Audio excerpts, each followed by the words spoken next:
you're listening and I hear you commenting on anyone's weight, I will report your account through our account.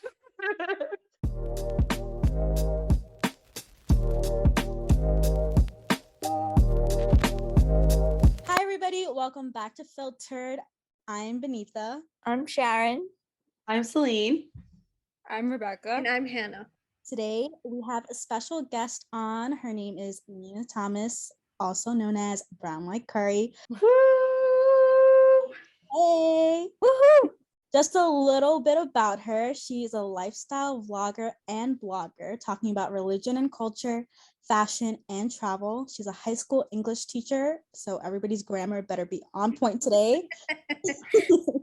She's a speaker and preacher of various important topics, including mental health and self-worth, which is what we're going to concentrate on today. Woohoo! Welcome to the podcast. Thank you for having me. Do you want to start off just telling us a little bit about yourself and how you got into talking about self-confidence, self-worth? Sure. I like you mentioned, I'm a teacher, and I think I ended up talking about confidence and self-worth just because it's just something that comes up in our lives. So I don't think I actually set out to talk about that, but when you talk about your life, I feel like that's just like a normal part of it, right? Like everyone has dealt with insecurities. Everyone has felt like maybe they don't belong or they like don't fit in somewhere. So I feel like those topics come up because I'll be vlogging and then maybe I like that week or that day, like I feel insecure about how I look, or maybe I am going back to like my high school reunion and like I don't feel the best about that or whatever. And I think that I ended up talking about those things just because it's a part of life. And I think it's one of the biggest parts of life, just like learning how we feel about ourselves and how to learn to love ourselves. And I feel like a lot of people like relate with that too, because people, it's like something that everyone goes through, but no one really like says it out loud. So the fact that you make your channel and you talk about those things, I think that's fantastic. So thank you. Yeah, no problem. I mean, maybe I should think about it more before I post it. Like, I think sometimes I'm just like, la da da da, and like just post it without. Oh my God. I feel the same way. Sometimes right before we post this podcast, I'm like, oh my God, I don't even know what I said. I know sometimes you can imagine like no one will hear it, and like that's the only way you feel okay like posting whatever. But I mean, I've listened to your podcast before, and I think that like that's kind of the beauty of it because it feels like you're sitting and talking to a group of friends. And the reason why it feels like that is because you're not like overly censoring yourself, or I mean, you are like still careful about what you're saying, but you're still We're filtering ourselves a little bit. yes, just a tad, but an appropriate amount. No, yeah, I think like your platform is like really important because especially in the brown community, like these things are like so not talked about. So it's like crazy to see like just a brown girl like talking about this in general because there's so many of us that go through it, but it's like hush hush. So It's like you're scared to talk about it because you don't want the it's judgment. like refreshing to see that like it's being like brought up more and more these days. Yeah. And something that I think is really cool is I've noticed that with TikTok, because I think like the barrier to entry is a lot lower. Like with YouTube, you have, or even like with podcasts, you have to go through like all these steps to share. But I feel like I've never felt more seen than currently because I follow so many like brown TikTokers or even like South Asian TikTokers. And I think if it was YouTube, I don't know if they would have like produce content, but I think it's because it's TikTok and it's so fast and simple. I'll hear like different perspectives or stories or insecurities, and you like realize you have more in common with everyone than you could have. Yeah. 100% agree.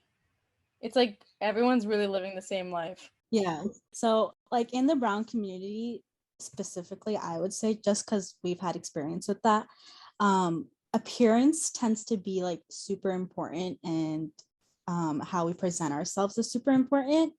So like where we go to school, like you have to go to a good school, you can't go to community college, that's like a shame to your family. What you do for work, like if you own high-end items, like it's just crazy the amount of things like you have to keep up this appearance to seem worthy or like valuable in the community, which is crazy.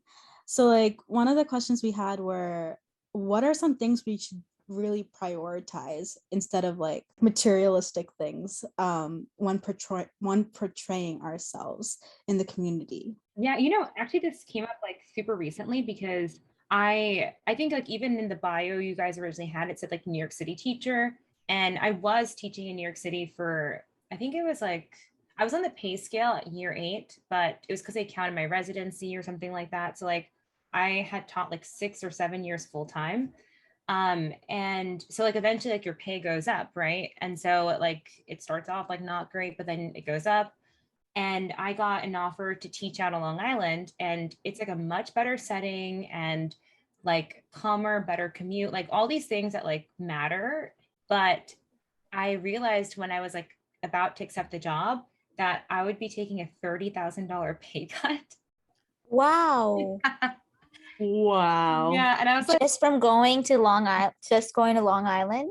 yeah, because the thing is, the Long Island school districts, a lot of them are like super competitive, and they're like, we have like a lot of candidates for ELA. So if you don't want this position, we have like somebody else who would be more than willing to take it. I was able to like kind of negotiate. The issue was that they weren't taking my years. Like they were going to pay me as like a first year teacher. And like Oh, yeah. And I had to go there and be like, no, I'm not going to take this unless, it's a little higher. yeah, it's crazy. Yeah. Good for you for talking, like, and standing up for yourself, because I know that's something that I struggle with, but good for you to do that. I really sat down and thought about it. And my mom was even like, don't take this job, like you were like finally making like, like there's certain appearances, right? Like you want to make like a certain income, especially when you're a certain age. And my mom's like, why are you taking this job that's going to like pay you less? Like, why are you choosing this? And I honestly had like, there's this book called Free, and I forget the name of the author, but it's called Free: Spending Your Time and Money on What Matters Most. And the concept behind it is you might choose a lower paying job because it's closer to your home, or you live in like a smaller house because it's closer by to you, right? Because freedom is what matters to you more than that paycheck or whatever else, or like how nice your house looks or whatever. And so I chose this job even with like the big pay decrease, because I realized that a shorter commute and a good workplace that's supportive Mm-hmm. means a lot more to me than 30,000. But I don't think anyone in our community like would understand that. Like why would you? Like it's a lot of money. No, 100% I agree. Like in the Brown community, your job is like really held, like that is like how you're kind of like looked at, even like I'm gonna say, like, even when people are looking for marriage, the first thing they ask, what does the guy do? What is, like, what do they do? Because they associate who you are with kind of how much money you're making, which sounds awful, but it's like that's how it's all seen. And it's actually kind of crazy because it's like it's you wouldn't think that in this world, like in this time, like that's how this community would still look at it, but it is. And it's like kind of sad. No, because even like I got a degree for a high paying job. I got a degree for an accountant. And the fact, like, even my amachi, which means grandma in Malayalam, she yelled at me the other day because I told her I am not going to go in that field. And she goes, but you'll get a good money. You'll be able to support your family if you get a high paying job. And I was like, the Lord will provide, Amachi. I am not going into this field. Like, I am not going to do something that makes me miserable. But like, it just didn't click in her mind that like, what makes me happy versus what will help me support me financially. I mean, I had something similar because I studied corporate communications for undergrad, and I like interned at this like really great like finance company for like one semester. And I knew before I even got the internship that I was planning on leaving. But even then, my mom, my dad, they're like, why would you leave? Like, you could make so much money here. But even like interning there over the span of like 6 months, I just like saw my mental health like not like deteriorate, but like you just like see where you're thriving, right? Like, so like for me in an environment where I have to like sit down all day and like in business, it's like sometimes like you do like one thing and make it look like you're working the whole, I was also an intern. So like it was like one thing the whole day. And like it just felt very meaningless to me. But I don't know, I try to remind myself like at the end of the day, like I'm the person who has to do that commute, or I'm the person who has to like wake up and do whatever. And I have to be okay Mhm. with that, you know? So I have to pick a job and everything that like Yeah. I like, you know? I feel like sometimes it's hard to like pick like your own Mhm. mental health over social status. It's like you're like trying to like be happy, but it's like you don't want to look a certain way. You don't want to be the odd one out. Like you don't want to be like sticking Mhm. out and doing something different, but it's like you're miserable. So it's like you just gotta open your eyes and be like, okay, this is not what's making me happy. Why am I still doing this just for the Mhm. sake of other people to think that I'm like successful or like all this other Yeah, stuff? but what's it called? Going back to what you guys were talking about with like how you're like your amachi, right? I also feel like it's like a generational thing. Like back, I feel like the older generation kind of they have different values than what we have right now, because we kind of prioritize and value our happiness and her mental health more than monetary things. You know what I'm saying? Because for them, it's if you have money, that means that you'll be supported, and it equates to a better life. Whereas with us, it's like, well, I could have like $100,000 paying job, but I could be anxious and just miserable going every single day, you know. And for I feel like for our generation, we're just like, it's not worth it. It's not. Yeah, I think that sometimes it kind of like is its own filter, right? Like, if someone really cares that much about it to like not consider you for a proposal or whatever, it's like maybe I wouldn't want to be in that family anyway, you know, but Yeah. that's maybe like your opinion. Yeah, I agree. Like even you said you were getting comments from your mom and Celine, you were getting comments from your amachi, like that does affect your confidence and your decision in making that choice. Like, did I make the right choice? You doubt yourself. Yeah. So how do you think we can go about like setting boundaries when people like in our communities judge our choices or anything in life even? Or even commenting on our appearances and just anything. Or like feeling entitled to like make those like they think that they can have any say on anything. And I'm Yeah. like, I literally talked to you once last year. I have an example. I was at a conference, not a conference, it was like a church thing. And I was in the bathroom, literally just using the bathroom. And an auntie came up to me and was like, "You have pimples on your face." And I was like, "I can see that in the mirror. I don't need you to tell me that." But like, obviously, I didn't respond like that. I was like, yeah, I'm like prepubescent teenager here. That's what happens. How would I have responded respectfully if I had your advice? You know what's interesting? Like, I think I actually haven't dealt with it. Like, I mean, I have dealt with it a little bit here and there from like close aunts or like family, or I think when I was younger. And I was talking to like one of my like church friends about this, and she was like, "Yeah, they won't say anything because they're like terrified of your mom." And I was like, "What?" They're like, "Yeah, they know that if they mess with your shiny auntie's gonna like come after them." Like she's not. Okay, so basically tell my mom to become scarier.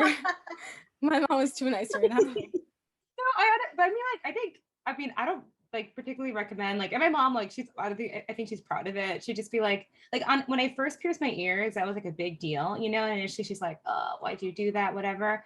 And then she was like, "Hey, if anyone says anything to you, tell them to come talk to me." And I was like, "Okay, like I know now like where to go if something happens." But I mean, there still are times where like someone will say something or like someone doesn't like care what your mom says or whatever. And honestly, like I just try not to get too offended by it or to weigh their opinion too much unless like sometimes maybe people do have, maybe they are coming from a good place or maybe some of their opinions are valid. But if it's something that seems like invalid in my opinion or something that I just don't agree with, then I try to have a conversation sometimes because even my mom will say to me like, you're in your late 20s, like, why aren't you married? Or like, or I think when I was younger, I used to get a lot of comments about like, if you lose weight or gain weight, like that was something really big during that time in my life. I think now I'm a little older, they feel a little bit, they won't comment as much. But yeah, I think it's kind of like deciding for yourself, like how you feel about something. And sometimes it does hurt. Like the other day, there was like an uncle at my church who told me like, oh, it's time for you to get married, blah, blah, blah. And I took my usual approach, which is like making a joke. And I was like, oh, if you look at the Bible, look like Abraham and Sarah, like they had their own timeline. Everyone has their whatever. And then he like said to me like, oh, you need to go for counseling. And I was just like, what? And one of my church friends was with me and she was just like, I'm still like a few days later, she's like, I'm still like shocked. Like, I don't know what happened. And yeah, I know your faces are just like, what? Oh my gosh. Audacity. Sometimes I'm like, where do they get the confidence? Because I could use them. For real. How did you respond? Because I genuinely, like, if someone said that to me, I don't know how I would react. Like, maybe I would walk away and like not even say anything. I think I just like gasped and was like, oh, okay. I would literally be like, no, you need counseling. No, I mean, maybe I should have been like, yeah, I go to a counselor and it's great. Like, because I think in our culture, like counseling's taboo too, right? Like, oh, if you go to counseling, but I'm like, you know what? Like the people going to counseling are probably the most like well-adjusted human beings you'll ever encounter. And I think we would all benefit if we, went for counseling. It shouldn't be like an insult, It's like, how do they just come up with these things and like think it's like, I guess it's very different because how they grew up, but like in our brains, it's like, how do you think that's okay to say to someone? But it's to them, it's like, why can't I say it? Yeah, it's hurtful. You're just like, and like, yeah. I mean, I think in the moment I was just kind of like, I know my reasoning for this, and I understand culturally why you feel this way. And maybe I disagree with like your word choice, but I still really like him as a person, like him as an uncle. And I'm just gonna like accept that he sees it differently than me and like not hold a grudge about that. But yeah, I mean, it hurts. So you said that you just have a conversation with him and reason it and don't take it to heart. Were you always like that? Because for me, I'm a little sensitive and I'm trying so hard when these people come at me to not get irritated right then and there and storm off. So have you always been like this confident in yourself and just know your ground and, Honestly, I feel like sometimes just like not internalizing it too much or even like spending too much time with it. Like one tip I learned in counseling was if you're talking to someone and they're like berating you or treating you poorly, just like telling them like, I feel like you're not listening to me right now or hear my point of view, so I'm going to step away.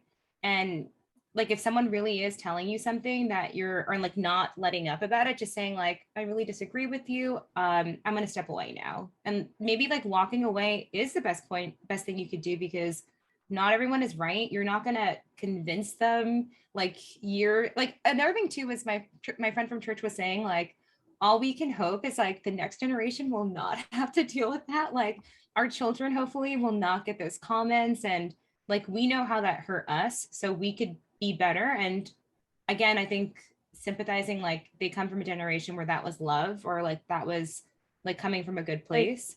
But also like separating yourself if something's toxic, like you don't need to surround yourself in that if it hurts you, it makes you feel worse about yourself. Yeah, I think that's what's like hard, like the stepping away, especially like if it's like you don't want to look a certain way. But I think like 100% I agree. Like sometimes if you're in that like, okay, I'm constantly getting attacked right now, like you standing there and taking it is gonna really like hurt your own mental like health, or because then you're gonna go home and think about everything that they said. So I think 100% I agree, like stepping away and like getting out of that like conversation where it's just like you can't get a word in and it's just them coming at you will 100% be beneficial to like your mental. I feel like I'm somebody that takes whatever people say and I will think about it forever. Like I still remember every single comment that people have made to me. It may not bother me as much now as it did before, but like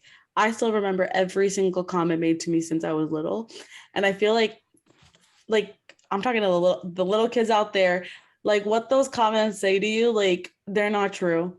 Don't let them affect you. Don't let those bother you, because it's just gonna ruin you if you continue to think about it. Because as like I'm a very big overthinker, and so like I feel like sitting with these comments like just mess with your head and like mess with your mental health, like which was said before. And so like find ways to like remove them from your head, like block them out, like don't internalize them. Yeah, I think even like realizing when like something is just like untrue, right? Like, or even like, like if some like an auntie said something about like pimples on my face, I'm like, that's just like a part of growing up, right? Like is their skin like always perfect, and like you know what I mean? Like I feel like sometimes also like they'll point a finger at something that sometimes it's projecting, right? Like an auntie who is like bigger will like comment about someone's weight, right? And like we internalize it because we're like, that's really hurtful, but really it's like them projecting their own insecurities. Yeah. I mean, it's not our issue, but like we deal with it. And I think acknowledging like, oh, they probably like are super insecure. Like I don't know, sometimes that helps me gain a little bit of empathy. Sometimes I forget that like aunties have feelings too, and like they could be insecure. Like that's crazy. I forget that they might have insecurities that I might have about myself as well. It's you forget because they're very brutal sometimes. It's like they're making all these comments and you're like, oh, okay, but then you're like, oh wait. Yeah, I mean, like imagine like if someone's looking at you and like analyzing every little thing about you, like can you imagine how much they're thinking about themselves? Like I don't know, like I feel like my mind just like is not trained to like analyze other people like that, right? Like I try to like see the good and like see people as beautiful around me, but if they're like looking at like your face and like tiny things or like tiny things about your weight, like how much are they looking at themselves? Because it's just like so critical, and it's almost like they're training their mind to look and feel that way, To anyone out there listening to this podcast, I don't think it is ever okay to comment about someone's weight, whether they're skinny, bigger, medium. I don't care what it is. I feel like people are just like even like, oh, like they just feel like it's okay to say anything, like, oh, you look so big. Or even like for me, like I'm a really very skinny girl and I lost a lot of weight recently. So like people will be like, you're too skinny. Like people in church would be like, what, you're losing more and more weight? And I'm like, okay, yeah, I know I lost a lot of weight. I'm trying to gain weight. Why is weight a discussion at all? I don't know why it has to be a discussion, but yeah. Yeah, especially if you don't know what that person is going through, like health wise, they could be going through something and you don't know, and you're just saying, oh, look at her, she's too skinny, or look at her, she's gained so much weight. Like, hello, there might be something in the background there that you don't see. So, like, maybe don't comment it. I know. It's like if it's genuine, like someone's weight has no effect on you at all. You can totally live your life the same way, like without commenting about someone's weight. So if you're listening and I hear you commenting on anyone's weight, I will report your account through our account. I feel like since I was younger, I think I was very sensitive about things when I was younger, and then I taught myself not to care what people say. So at a very young age, I think I was like maybe middle school, I know I was like a brat and I was very sensitive. High school is when I was just like, you know what other people say, I really don't like care anymore. And I kind of like mentally trained myself since like from then on to not put value on what the mass is saying, because everyone has their own opinions. And yeah, like some people can say one day that I look the best and I'm like, oh, thank you so much, compliment, I'll take it. And then the next week it's just going to be like, oh, something's off about you, what is it? Like, oh, you look tired, you look like you've been overworked, you look like you've been losing weight, are you not getting. Everyone has a comment all the time, right? So what I like taught myself was I have people in my life, right? My inner circle that I take like what they say to value, like what they say I take to heart. But what everyone else says, I'm just like, I don't really care. I don't know you, you don't know me. So at the end of the day, why should what you say have any effect on what at me and my mental health and what I'm feeling, you know? I feel like that's what I'm trying to learn how to do. Because for me, like that is a mentality. Like I also go see a therapist as well, and like we always talk about this. We always talk about like I can't care too much about what other people are gonna say because I have no control over that, right? So it's like I have control about the people I let into my life and who I let talk about me and stuff like that. And those are people that I should like, if they're taking criticism, if they're saying anything towards me, like that's the one I will take to heart, you know. But I like for some reason like some random person can say something and I'll be like, oh my God, why did they say that? Like I'll overthink it to the max. But in reality, I'm like, these people don't even know my middle name. Like what? They don't even know my birthday. They don't know what color eyes I have. What are they saying to me right now? And why do I care so much? Yeah, I think also like once you 100%. like feel really secure in a fact, like let's say like you woke up and you got ready for church and you really liked your outfit, right? Like if you feel really secure in that and you know that, then if somebody like I think it's simpler to think of it in terms of like colors. Like if someone tells you something is blue when you know it's orange, like it's very clearly orange, then you're able to kind of be like, no, like I know what this is, you know? So I feel like when we know more securely, like I like this or whatever, then even if someone like comments something negative, we're like, okay, like that's your opinion, you know, like you just feel differently than I do. And that's okay. And I feel like that ties into how we define our self-worth and how can we ensure we don't find our worth in like the things of this world or like how we look and stuff, but rather find our worth in God. Because I know in our last podcast with Sharon, we talked about how our purpose ultimately is to love Jesus and to love others through Jesus. Yeah, I feel like that grows more when you spend more time with God. And honestly, like it's still something like I'm growing in, like spending time looking at scripture, spending time praying and looking at what God values, right? Like when something I remind myself a lot about is, I'm definitely gonna mess up the verse, but like, like it was like Solomon in all his splendor was still not dressed like as beautifully as like the lilies of the valley, right? And I think about that a lot, like if we want to feel and feel the best about ourselves possible, like God is the creator of all things, right? And like what he values is different than what like human beings value. So when I look at scripture and I see like, oh, man looks at the outward appearance, but God's looking at the heart of this person, right? Like he's looking at things like this person's character and who they are and how they treat others. And brown culture is like so obsessed about like the opposite, right? Like, how does someone look? What's their stature? What's their job? But scripture tells me that even if someone has all these things, if they don't have love, if they don't have character, like none of that matters. So I think going back to scripture and understanding that and trying to like honor God through my life, I think those are times where I'm able to feel more of a sense of worth rooted in God rather than people. And even if someone like the comment about like marriage, right? Like even if like something like that can be hurtful, if I know what I personally believe God is telling me about something, it doesn't hurt as much, or at least like for me personally. So I think that's important, deciding for yourself and sitting with God. And if you feel like God's on your side about something or like God wants you to do something, I feel like you have a lot more authority and freedom, even if someone else comes up to you and disagrees, because you're literally like in conversation with God about this.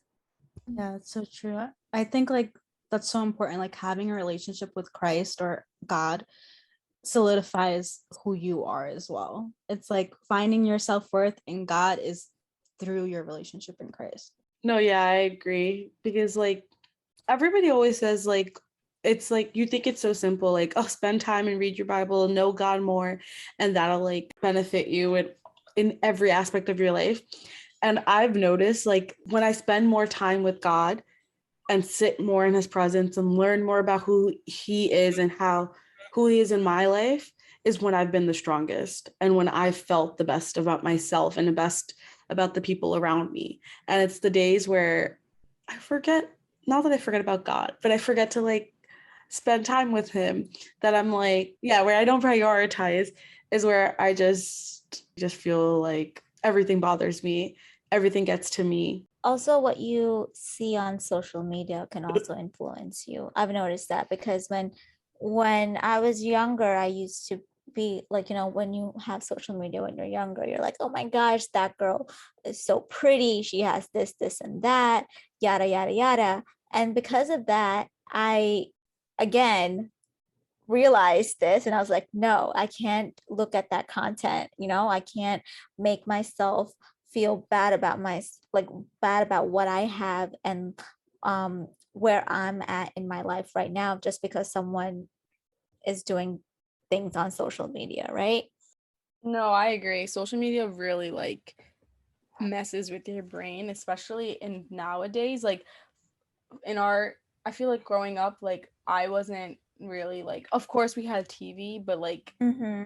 we weren't exposed to like TikTok at such a young age. But then I'm like seeing my younger sister who's like watching TikToks and all this stuff, and I'm like, how are you already 10 and like looking at all these people, and like I know like yeah, like all the people her age, like people, all her friends and her, they're like saying, oh, I don't look good today, or I look too big, or I'm like, already you're making these comments, you're just 10.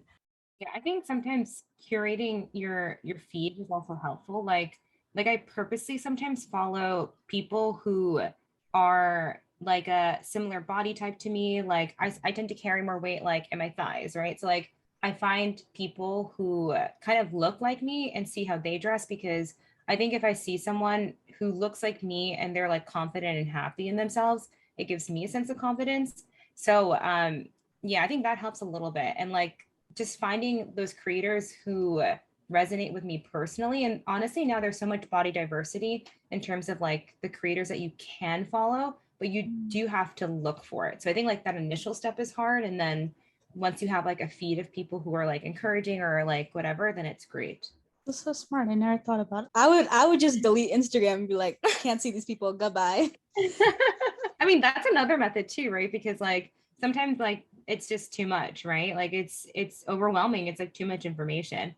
But yeah, I mean, I found like a few good accounts like that, and I honestly think it's like like an influencer who like mentioned that like suggestion. But sometimes like I'll find people who like maybe society would like deem as like not beautiful for whatever reason, and I see them living out their lives so confident and so beautifully, and it like kind of inspires me.